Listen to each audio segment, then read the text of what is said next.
Bon, en direct avec le frangin, Jérém Prez qui se lance sur YouTube. Je lui souhaite plein de succès. Regardez ses vidéos, donnez-lui de la force, c'est un bonne mentalité. Merci beaucoup la famille. Merci frérot, ça va bien. Merci à toi, toujours. Merci. Bon les pirates, j'espère que vous allez bien. Aujourd'hui on se retrouve pour une nouvelle vidéo. Ça fait un petit moment, c'est vrai que j'ai pas posté. À la base j'avais tourné une vidéo juste avant de partir en vacances. Et au final, arrivé au moment de faire le montage, je me suis rendu compte que le micro du casque, il marchait pas. Donc du coup j'ai dit bon bah allez, je la referai après mes vacances. Donc là je viens de revenir de vacances. J'étais sur Paris, tout ça, enfin bref, j'avais des petits trucs à faire. C'est pour ça que j'ai pas posté de vidéo. Et donc du coup je refais la même vidéo que j'avais fait à la base. Et un mois et demi plus tard quoi. En gros là aujourd'hui je vais expliquer comment je fais mes wheelings avec ma S1000 RR. Parce qu'on m'a demandé plusieurs fois sur Instagram comment je faisais, etc. Et puis du coup on m'a demandé si je pouvais faire une petite vidéo YouTube là-dessus. Je dit ouais bah pourquoi pas, en vrai moi à partir du moment où on me demande ça me dérange pas de le faire. Après moi je suis pas un professionnel du wheeling. Il y a des mecs sur YouTube, je pense que c'est des pros de la cascade, je pense qu'ils pourront vraiment beaucoup mieux entre guillemets apprendre aux gens à faire des wheelings, etc.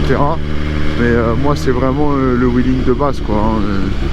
Voilà, c'est pas, je vais pas faire des trucs de ouf, je vais pas me mettre debout sur la moto, mettre un pied derrière ma tête, etc. Enfin non, je fais pas des trucs comme ça. Donc en vrai voilà, si ça peut en aider certains après à se lancer pour débuter avec leur moto, why not quoi. Donc voilà, en vrai avec le wheeling le plus chiant c'est que au début tout le monde a peur de se retourner, etc. Du coup les gens ils hésitent de ouf à envoyer leur wheeling, tu vois. Et dès qu'ils sentent que le wheeling ça commence à lever un petit peu, hop ils prennent peur, ça freine, etc. machin. C'est normal en même temps. Mais pour moi personnellement quand j'ai commencé à faire des wheelings, genre dès les premiers wheelings, je me suis fait des coups de frayeur, c'est-à-dire vraiment en mettant la moto à l'équerre, mais pas, je la gardais pas au filet de gaz, à l'équerre, c'est-à-dire vraiment genre j'envoyais un gros coup d'embrayage pour qu'elle se lève vraiment bien et pour que j'arrive un peu à commencer à me familiariser avec le wheeling quoi. Donc après voilà, moi personnellement je sais que c'est comme ça que j'ai fait, hein. Le plus dur pour moi ça a été de franchir entre guillemets cette peur de se retourner, etc. etc. Après une fois que tu as commencé un peu à lever ta roue avant, après le reste c'est bidon hein, en vrai, hein. T'as juste à trouver ton point d'équilibre, garder ton filet de gaz et jouer un peu avec ton poids et la moto et puis voilà quoi. Une fois que la roue elle est levée et que tu as trouvé ton filet de gaz, après c'est flex hein. Ça va tout seul hein. Alors après voilà, je sais qu'il y en a qui vont dire sûrement ouais c'est pas bien machin, c'est des trucs de branleur, les roues arrière, les trucs. Alors moi je suis pas d'accord.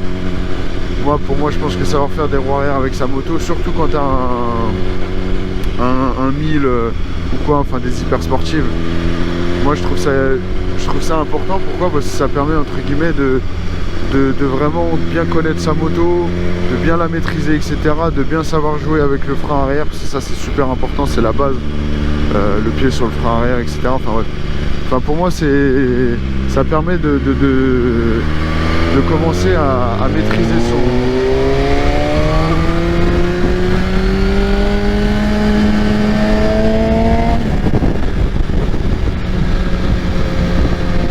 de commencer à savoir maîtriser son véhicule, etc. Donc moi je trouve pas du tout que c'est des trucs de branleur. Après oui c'est sûr que si tu vas en ville et il y a des gamins, etc., il y a des gens qui traversent un peu partout et que tu t'amuses à faire des roues arrière, là ouais j'avoue là c'est relou tu vois. Mais en vrai si tu fais ça dans des endroits où il n'y a personne, que tu es en sécurité, que les autres sont en sécurité, bon bah écoute voilà hein, c'est pas grave en soi hein. C'est juste à toi de voir à quel moment tu utilises ça quoi. Mais le fait de le faire, moi je trouve pas ça du tout branleur. Ça permet déjà de ne pas être surpris par sa moto, de connaître sa moto. Si jamais un jour tu roules et qu'il se passe un truc d'inhabituel, une accélération ou quoi machin, au moins tu sais gérer ton frein arrière, tu sais reposer ta roue, voilà. Pour moi je trouve ça important de savoir. Alors peut-être pas sur des motos bon, comme j'avais avant, genre les Z800, tout ça, bon là c'est pas hyper nécessaire. Parce que bon, c'est pas vraiment une moto qui surprend, etc. Mais genre quand on a des S1000, des ZX10R ou des motos comme ça, ouais c'est important parce que c'est des motos qui sont très puissantes et quelquefois tu vas sortir de virage, tu vas renvoyer la poignée dans l'angle et là ta moto elle va se lever, tu vas pas comprendre pourquoi. Donc voilà. Même d'autres, hein. Genre je vois par exemple là où c'est encore pour moi plus important que sur un S1000RR, c'est sur les MT10. J'ai déjà conduit plusieurs fois un MT10, ça c'est un truc de ouf, hein. Première, deuxième, tu mets poignée, ça lève, c'est plus facile qu'un S1000RR à lever un MT10, c'est incroyable. C'est incroyable, parce que alors moi je fais partie de l'école qui lève à l'embrayage, mais ça c'est pour moi, je peux lever aux deux, hein, que ce soit à l'axel ou à l'embrayage, c'est pas un problème. Mais moi je préfère à l'embrayage. Pourquoi? Parce que ça me permet de trouver mon point d'équilibre beaucoup plus facilement et de pas être surpris par l'accélération de la moto. Après c'est que mon expérience personnelle, enfin c'est ce que je préfère quoi.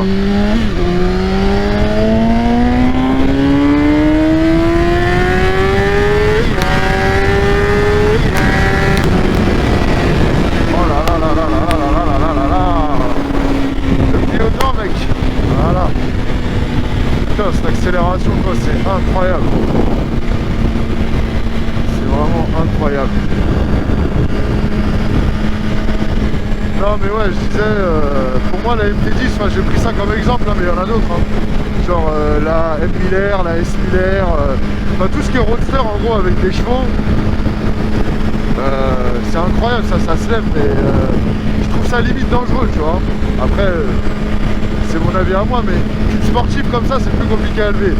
Et moi je me dis ouais, je fais partie de la team embrayage parce que pour moi ça me permet d'éviter merde, oh putain je bégaye. Ça me permet d'éviter d'être surpris par entre guillemets par le cabrage de la moto. Là où moi je sais quand elle va cabrer, je sais à quelle hauteur entre guillemets elle va être, tu vois. Parce qu'après c'est l'habitude, hein, ça devient un automatisme. Hein. Voilà, déjà sur la S1000 il faut se mettre en mode silic pour pouvoir lever parce que sinon il y a un anti-wheeling.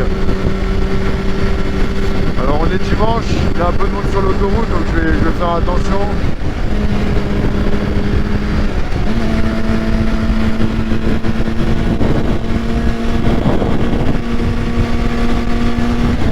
Alors lui il s'en va, est-ce que je vais pouvoir... Alors là voilà, pied sur le frein, appel à l'embrayage.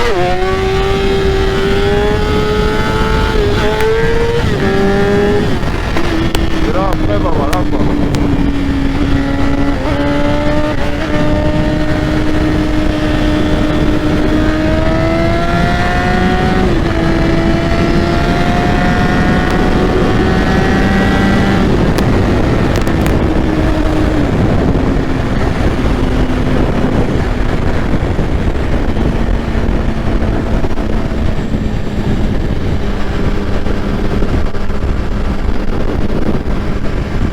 C'est simple, moi ce que je fais c'est que je mets mon pied droit sur le frein, forcément hein, on va pas être à gauche, je mets mon pied gauche sous le sélecteur de vitesse parce que quand il y a vraiment des belles lignes droites, ce que je fais c'est que je passe les rapports directement en roue, comme ça me permet de vraiment tenir le wheel vraiment plus longtemps.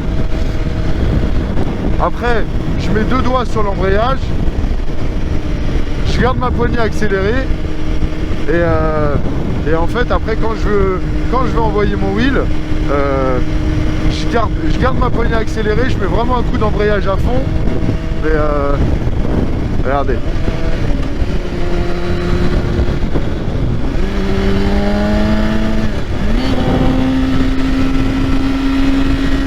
Là voilà.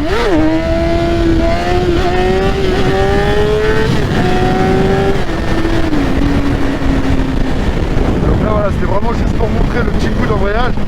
Vraiment c'est un petit coup, hein, un petit coup comme ça, tout en gardant la poignée toujours accélérée, de manière à ce que quand on va relâcher l'embrayage, ça envoie vraiment un coup. Après on garde notre filet de gaz, enfin on essaye de garder notre filet de gaz. et après on trouve son point d'équilibre. Donc c'est à dire que pour ça il faut jouer un peu avec son corps, le balancer légèrement en arrière mais pas trop pour éviter de tomber en arrière, et jouer un peu avec la poignée de gaz, de mettre un léger filet de gaz, et après de jouer un petit peu avec son poing pour essayer de garder sa roue.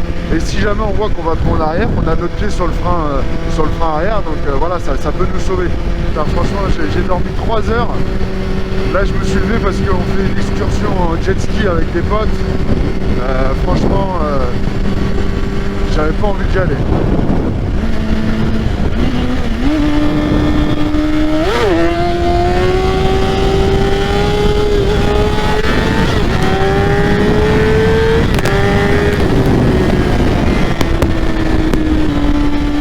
Voilà, l'appel à l'embrayage toujours. Là on a son point d'équilibre, on reste comme ça. Voilà.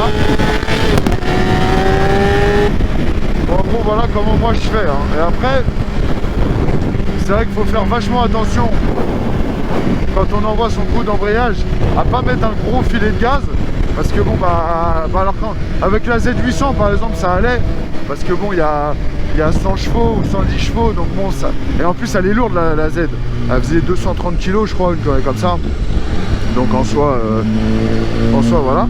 Mais là avec des motos comme ça, comme la S1000 qui font 180 kg pour 200 chevaux, si tu mets un coup de gaz un tantinet trop jaugé entre guillemets, bah, tu vas finir la gueule par terre, hein, en vrai de vrai, hein. En vrai de vrai tu vas finir la gueule par terre. Moi personnellement avec la S1000, alors ça m'arrive mais c'est vraiment très rare de lever en première, parce que la première elle est vraiment violente quoi. Là tu mets un filet de gaz, c'est vraiment violent. Déjà la deuxième elle est quand même déjà très violente, mais un peu moins quand même. Mais après moi je sais que sur le wheel avec la S1000 je vais jusqu'en 4ème, voilà. Je vais jusqu'en 4ème. Bon voilà, c'est déjà pas mal. Après comme j'ai dit, moi je suis pas un professionnel, hein. Voilà, je suis pas cascadeur, je suis pas machin, donc bon bah pour moi c'est déjà pas mal, ça me suffit. Et puis voilà, mais en première, non, moi j'évite parce que je trouve que c'est limite dangereux sur des bécanes comme ça. Parce que si on met un filet de gaz trop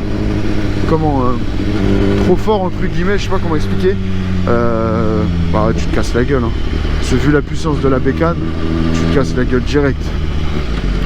Donc voilà, j'espère que la vidéo elle vous a plu, que voilà ça vous a aidé un petit peu, ça vous aidera entre guillemets un petit peu pour faire vos wheels. Après il n'y a pas grand chose à retenir, hein.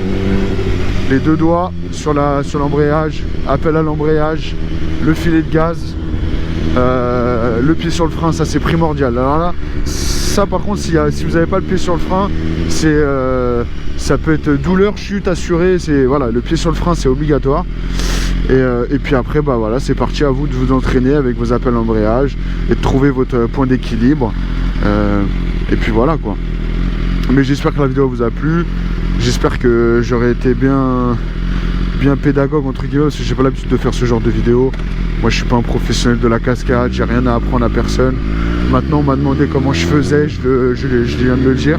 J'ai pas expliqué comment, enfin j'ai pas fait une vidéo dans le but de dire comment on fait des wheelings, j'ai fait une vidéo dans le but de dire comment je fais mes wheelings. Donc voilà, c'est vraiment deux choses différentes. Et puis bah j'espère que ça va plaire. Donc voilà mon ref, écoute, hein, mon petit pirate, n'hésite pas à t'abonner. Moi je vais aller faire du jet, je vais voir si je vais vous passer peut-être quelques images là dans cette vidéo, en fin de vidéo là du jet ski, voir s'il bombarde ou pas. Mais en tout cas merci d'avoir regardé la vidéo, abonne-toi, ça donne de la force. Il y a tous mes réseaux Instagram etc en description, et on se retrouve d'ici peu pour une nouvelle vidéo. Et en attendant, bah, prends soin de toi, et on se dit à bientôt mon ref.